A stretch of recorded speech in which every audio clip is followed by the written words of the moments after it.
할렐루야. 5월 7일 금요일 새벽 기도를 시작하도록 하겠습니다. 사도신경으로 우리 신앙을 고백하시겠습니다. 나는 전능하신 아버지 하나님 천지의 창조주를 믿습니다. 나는 그의 유일하신 아들 우리 주 예수 그리스도를 믿습니다. 그는 성령으로 잉태되어 동정녀 마리아에게서 나시고 본디오 빌라도에게 고난을 받아 십자가에 못 박혀 죽으시고 장사된 지 사흘 만에 죽은 자 가운데서 다시 살아나셨으며 하늘에 오르시어 전능하신 아버지 하나님 우편에 앉아 계시다가 거기로부터 살아있는 자와 죽은 자를 심판하러 오십니다. 나는 성령을 믿으며 거룩한 공교회와 성도의 교제와 죄를 용서받는 것과 몸의 부활과 영생을 믿습니다. 아멘. 찬송가 545장 찬양하시겠습니다. 찬송가 545장입니다.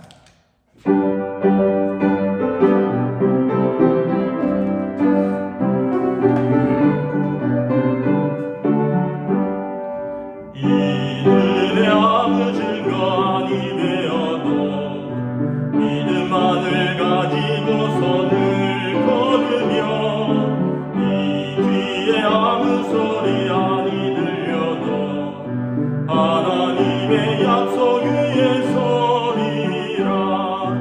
걸어가세 믿음 위에 서서 나가세 의심 버리고 걸어가세 믿음 위에 서서 눈과 귀에 아무 증거 없어도 이들이 보기에는 어떠하든지 이미 얻은 증거대로 늘 믿으며 이 맘에 의심 없이 살아갈 때에 우리 소원 주 안에서 이르리. 걸어가세 믿음 위에 서서 나가세 의심 버리고 걸어가세 믿음 위에 서서 눈과 귀에 아무 증거 없어도 주님의 거룩함을 들고 맹세하. 주 하나님 아버지는 참 이쁘나 그 귀한 모든 약속 믿는 자에게 능치 못할 무슨 일이 있을까. 걸어가세 믿음 위에 서서 나가세 의심 버리고 걸어가세 믿음 위에 서서 눈과 귀와 아무 증거 없어도. 아멘. 오늘 우리 주신 하나님 말씀은 구약 성경 출애굽기 14장 1절에서 14절까지 말씀입니다. 구약 성경 출애굽기 14장 1절에서부터 14절까지 말씀입니다. 다 찾으신 줄 알고 저와 여러분들이 한 절씩 교독하도록 하겠습니다. 출애굽기 14장 1절에서 14절까지 말씀입니다. 여호와께서 모세에게 말씀하여 이르시되 이스라엘 자손에게 명령하여 돌이켜 바다와 믹돌 사이에 비하히롯 앞 곧 바알스본 맞은편 바닷가에 장막을 치게 하라. 바로가 이스라엘 자손에 대하여 말하기를 그들이 그 땅에서 멀리 떠나 광야에 갇힌 바 되었다 하리라. 내가 바로의 마음을 완악하게 한즉 바로가 그들의 뒤를 따르리니 내가 그와 그의 온 군대로 말미암아 영광을 얻어 애굽 사람들이 나를 여호와인 줄 알게 하리라 하시매 무리가 그대로 행하니라. 그 백성이 도망한 사실이 애굽 왕에게 알려지매 바로와 그의 신하들이 그 백성에 대하여 마음이 변하여 이르되 우리가 어찌 이같이 하여 이스라엘을 우리를 섬김에서 놓아 보내었는고 하고 바로가 곧 그의 병거를 갖추고 그의 백성을 데리고 갈새 선발된 병거 600대와 애굽의 모든 병거를 동원하니 지휘관들이 다 거느렸더라. 여호와께서 애굽 왕 바로의 마음을 완악하게 하셨으므로 그가 이스라엘 자손의 뒤를 따르니 이스라엘 자손이 담대히 나갔습니다. 애굽 사람들과 바로의 말들, 병거들과 그 마병과 그 군대가 그들의 뒤를 따라 바알 스본 맞은편 비아히롯 곁 해변 그들이 장막 진대에 이르니라. 바로가 가까이 올 때 이스라엘 자손이 눈을 들어본즉 애굽 사람들이 자기들 뒤에 이른지라. 이스라엘 자손이 심히 두려워하여 여호와께 부르짖고 그들이 또 모세에게 이르되 애굽에 매장지가 없어서 당신이 우리를 이끌어내어 이 광야에서 죽게 하느냐? 어찌하여 당신이 우리를 애굽에서 이끌어내어 우리에게 이같이 하느냐? 우리가 애굽에서 당신에게 이른 말이 이것이 아니냐? 이르기를 우리를 내버려두라. 우리가 애굽 사람을 섬길 것이라 하지 아니하더냐? 애굽 사람을 섬기는 것이 광야에서 죽는 것보다 낫겠노라. 모세가 백성에게 이르되 너희는 두려워하지 말고 가만히 서서 여호와께서 오늘 너희를 위하여 행하시는 구원을 보라. 너희가 오늘 본 애굽 사람을 영원히 다시 보지 아니하리라. 여호와께서 너희를 위하여 싸우시리니 너희는 가만히 있을지어다. 아멘. 할렐루야. 오늘 또 새날이 시작되었습니다. 하나님께서 주시는 은혜와 평강이 가득한 복된 날 되시기를 축복합니다. 오늘은 이제 이스라엘을 추격하는 바로와 그의 군대, 그리고 하나님께서 그들을 통하여 영광을 받으시는 내용이 나와 있습니다. 바로가 이스라엘 사람들이 떠나고 나서 이제 당장 아쉬워졌습니다.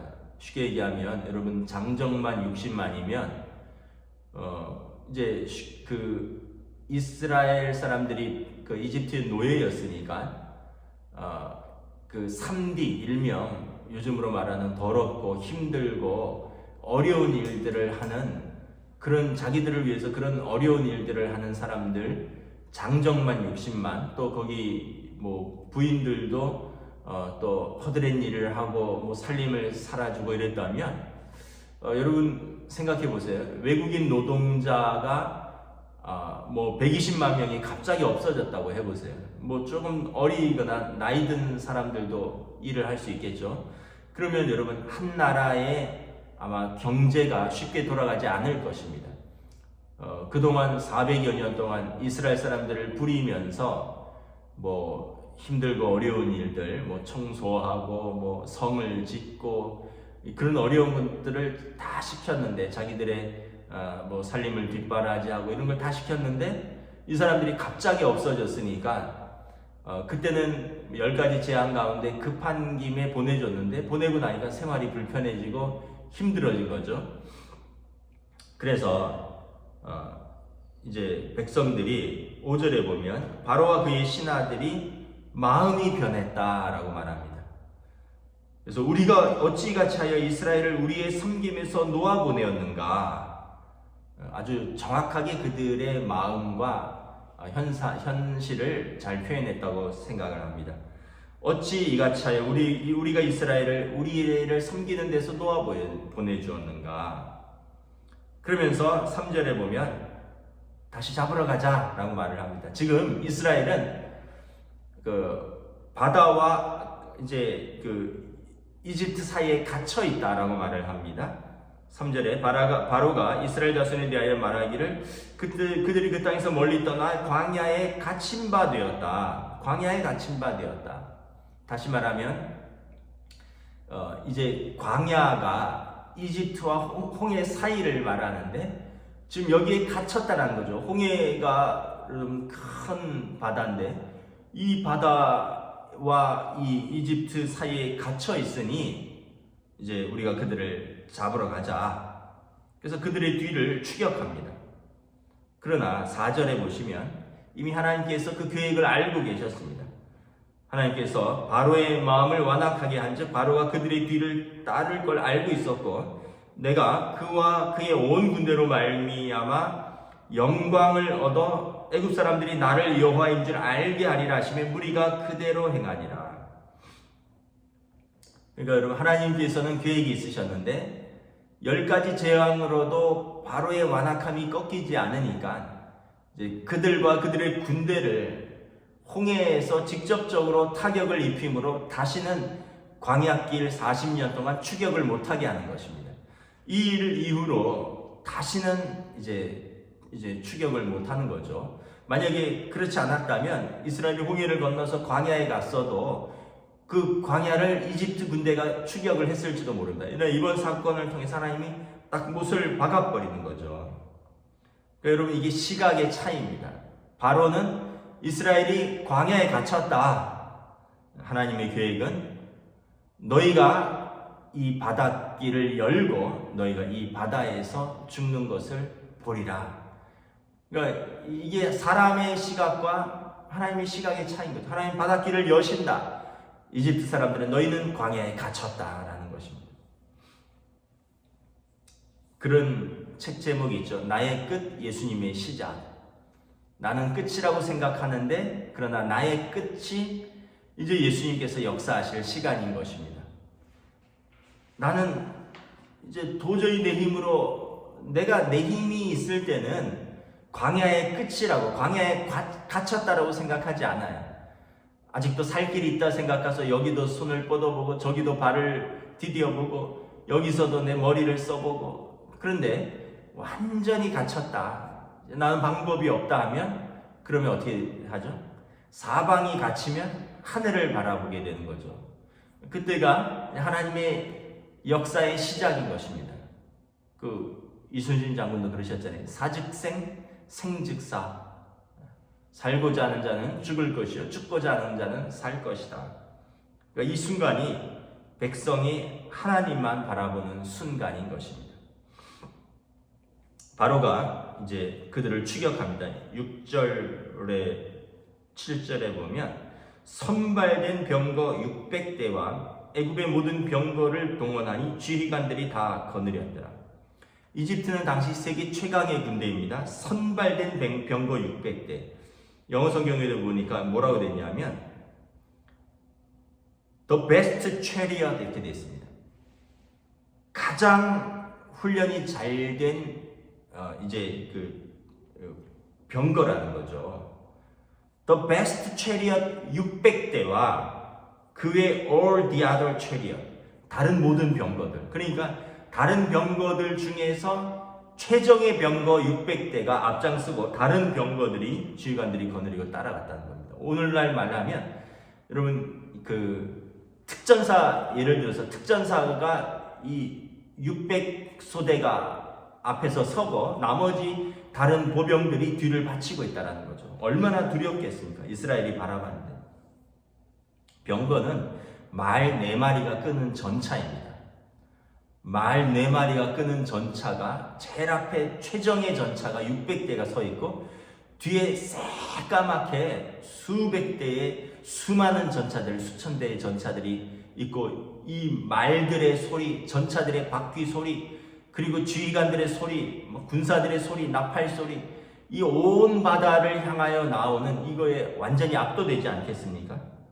10절에 바로가 가까이 오는데 이스라엘 자손들이 눈을 들어본즉 난리가 난 거죠. 애굽 사람들이 자기들 뒤에 이른지라 이스라엘 사람들이 심히 두려워합니다. 너무나 두렵겠죠. 왜냐하면 아까도 말씀드린 대로 여러분 그 수천 마리의 말들, 수천 대의 병거들, 수만 명의 병사들, 이 사람들의 소리, 막 땅을 뒤흔들고 하늘을 뿌옇게 만드는 그런 먼지와 말발자국 소리 속에서 이스라엘이 얼마나 두렵겠습니까? 이 사람들은 자기들이 여기서 죽는구나 이렇게 생각을 하는 것입니다. 근데 여러분 우리가 깨달아야 하는 것은 자기들이 군대인 것을 잊어버렸어요. 여러분 기억하십니까? 하나님께서 이스라엘을 이끌어내시면서 여호와의 군대더라. 여러분 바로의 군대와 여호와의 군대가 지금 싸우는 것입니다. 사람들이 눈으로 시각적인 정보로 우리의 모든 대부분의 정보를 다 파악합니다. 귀도 있고 촉각도 있지만 시각으로 대부분의 정보를 파악합니다. 그러니까 눈에 보이는 것이 우리의 정보의 대부분이에요. 물론 들리는 것도 있지만, 그런데 더 중요한 것은 뭐냐면 영적인 시각이에요.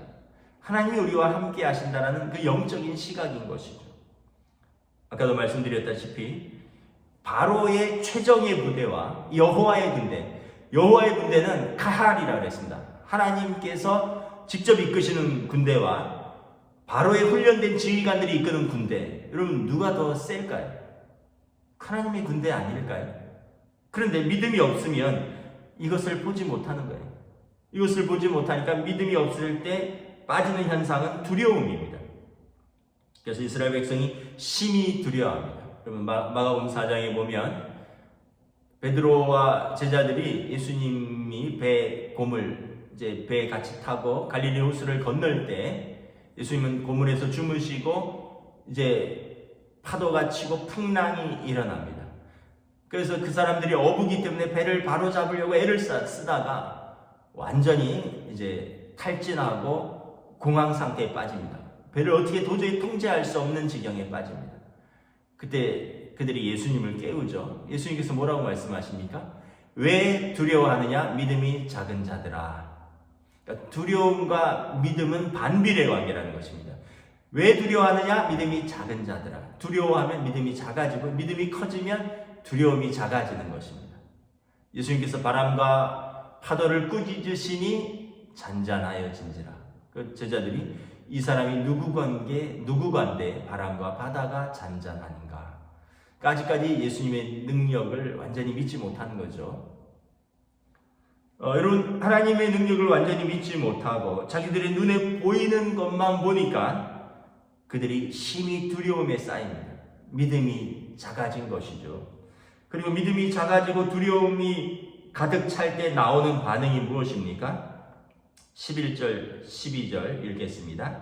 그들이 또 모세에게 이르되 애굽에 매장지가 없어서 당신이 우리를 이끌어내어 이 광야에서 죽게 하느냐? 어찌하여 당신이 우리를 애굽에서 이끌어내어 우리에게 이같이 하느냐? 믿음이 없을 때 나타나는 반응은 뭐냐면 원망과 불평과 책임을 돌리는 것입니다.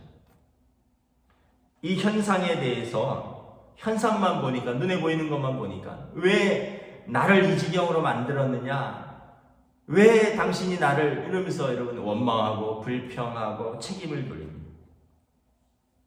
이 믿음이 없을 때 나타나는 첫 번째 증상이고요. 두 번째 증상은 뭐냐 하면 하나님의 은혜를 잊어버리고 하나님을 이제 옛날 옛생활로 돌아가고자 합니다. 12절 우리가 애굽에 있어 당신에게 이른 말이 이것이 아니냐 이르기를 우리를 내버려두라 우리가 애굽 사람을 섬길 것이라 하지 않았더느냐. 애굽 사람을 섬기는 것이 광야에서 죽는 것보다 낫겠노라. 하나님의 은혜를 잊어버려요.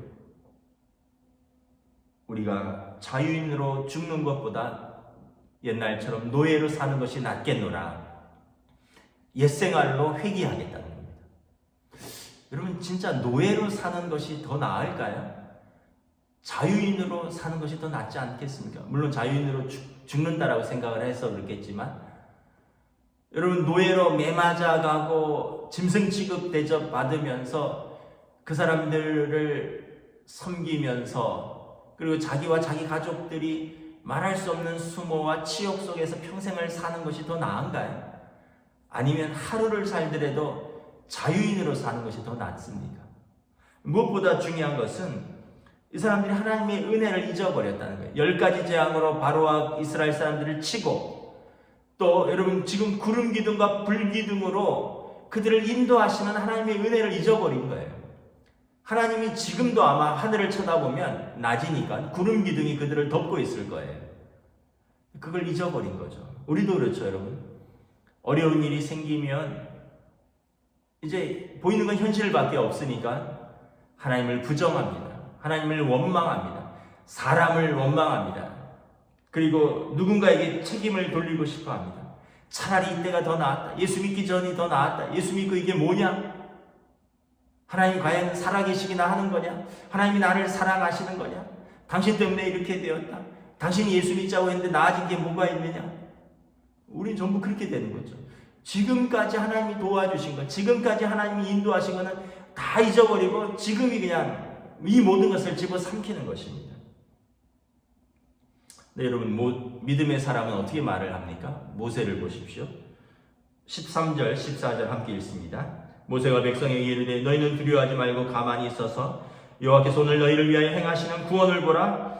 너희가 오늘 본 애굽 사람을 영원히 다시 보지 아니하리니 여호와께서 너희를 위하여 싸우시리니 너희는 가만히 있을지어다. 여러분, 멋있지 않습니까? 여러분, 이게 지도자입니다. 위기의 상황에서 다 죽겠다고 난리칠 때 지도자는 믿음의 말을 하는 거예요. 영적인 것을 보는 사람이 지도자입니다. 우리가 가끔 부르는 찬양이죠. 너희는 가만히 있어 주가 하나님 됨 알지어다. 열방과 세계 가운데 주가 높임을 받으리라. 너희는 가만히 있으라는 것입니다. 그 입 다물라는 것입니다. 하나님께서 너희를 위해서 싸우실 것이다 라는 것입니다. 너희를 위하여 싸우시는 하나님을 너희는 가만히 서서 오늘 너희가 하나님께서 역사하시는 것을 바라보라는 것입니다. 여러분, 이것이 믿음의 사람의 말인 것입니다. 여러분, 가정의 날인데 살다 보면 어려운 게 많이 있죠. 그러면 부부들이 또는 자녀들이, 식구들이 이 두려움 때문에, 그 현상 때문에 막 난리를 칩니다.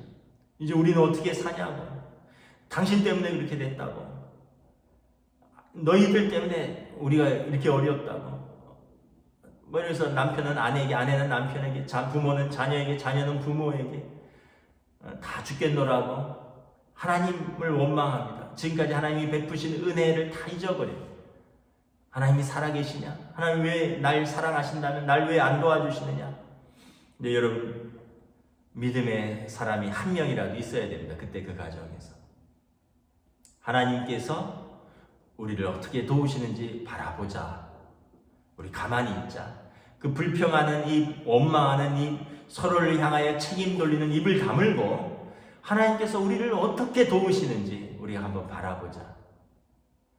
하나님이 살아계심을 우리가 한번 기대해 보자.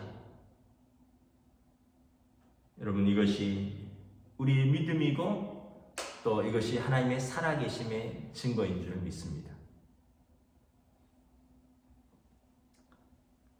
제 친구가 미국에서 이제 목회를 하는데 애틀란타에서 목회를 했었어요. 애틀란타에서 목회를 하다가 교회랑 여러 가지 의견 충돌이 있고 이래서 이제 사임을 하고 이제 어떤 곳에 이력서를 넣었고, 그리고 그 곳에서 와서 설교를 해달라. 최종 후보 4인에 포함이 되었으니 와서 설교를 해달라라는 요청을 받았습니다. 그곳이 어디냐면 샌프란시스코입니다. 그래서 이제 금요 예배, 이제 어떤 분은 수요 예배 설교를 요청받고 어떤 분은 금요 예배 설교를 요청받고, 그런데 이 친구는 이제 금요일 날 이제 가기로 약속이 되었어요. 그래서 애틀란타에서 제가 정확한 시간은 다 기억이 안 나는데, 예를 들어서 이제 금요 심야니까 8시를 예배를 드린다고 하면 이제 한 5시쯤 도착해서 거기 장로님들하고 식사하고 잠깐 쉬었다가 이제 8시 예배를 인도하는 것으로 약속을 잡았습니다. 그래서 이제 3시간 전에 도착하기로 애틀란타에서 샌프란시스코로 가는데, 제가 듣기로는 그 샬롯이라는 곳에 이제 들러서 거기에서 이제 비행기를 갈아타고 샌프란시스코로 가는 것이었습니다. 국내선이니까 이 애틀란타는 중부고요, 샌프란시스코는 서부 끝이거든요. 비행기로도 한 서너 시간 걸리는 걸로 알고 있습니다. 그런데 샬롯에 갔는데, 샬롯은 거의 많은 국내선 비행기들이 이제 노스캐롤라이나인데 이제 막 이렇게 갈아타는 곳입니다. 많은 항공사들의 이제 그런 이게 환승 장소입니다. 그런데 샬롯에서 갑자기 기상이 나빠진 거예요. 갑자기 기상이 나빠지니까 비행기가 다 연착되는 겁니다. 여러분, 공중에 막 비행기들이 수백 대가 머무르고 있고 지상에 활주로가 가득 찬 거예요. 그리고 샬롯에 도착을 했는데 출발을 못 하는 거예요. 앞에서부터 순차적으로 빠져야 되는데 기상이 악천후가 돼서 1시간 기다리고 2시간 기다리고 3시간이 넘어갔어요. 그 얘기는 뭐냐 하면 지금 비행기를 타도 예배 시간 8시에 못 도착한다는 얘기예요. 얼마나 마음이 초조하겠습니까? 결국은 비행기를 타기 직전에는 벌써 이제 4시간이 초과된 때입니다. 그래갖고 제 친구 목사가 이제 샌프란시스코의 장로님들에게 전화를 했습니다. 기상이 이러이러해서 내가 비행기를 3시간 전에 예약을 했는데 5시 도착이 어렵고 지금 샬롯에서 출발해도 8시 도착이 어렵습니다. 그랬더니 이제 장로님들이 그래도 오시라고, 밥은 못 먹지만 우리가 어차피 금요 심야 기도니까 기도하면서 기다리겠다. 목사님 그래도 또 저희랑 약속을 했고 교인들도 약속했고 목사님도 중요하고 교인들도 우리 교회도 중요한 일이니까 1시간 늦더라도 오시라. 그래서 아주 초조한 마음으로 이제 비행기를 타고 출발을 했어요. 샌프란시스코 공항에 딱 도착을 하니까 이미 40분이 늦었더래요. 샌프란시스코 공항에 도착하자마자 거기 공항에 교회 차가 나와 있고 공항에서 베이사이드 에어리어라고 해서 또 다리를 건너야 됩니다. 공항은 밀브레라는 곳인데 우리로 말하면 김포공항에서 도심까지 들어오는 거예요. 그래서 도착을 했더니 이미 예배 시간보다 1시간 10분, 20분이 늦은 상태들이에요. 얼마나 땀이 났겠습니까? 완전히 그냥 자포자기한 상태래요. 그리고는 마음이 그냥 편안해지더래. 아유, 뭐 이미 이렇게 늦었고 이건 어려운가 보다. 하나님 그래도 어렵게 왔는데 은혜나 좀 끼치고 갈 수 있도록 저도 포기했고 교인들도 뭐 별 기대가 없을 텐데 뭐 돌아간 사람도 있다고 하니까 그러면서 이제 설교를 했는데 여러분 놀라운 일이 벌어졌습니다. 1시간 20분 동안 기도하면서 기다린 교인들의 반응이 마음이 활짝 열린 거예요.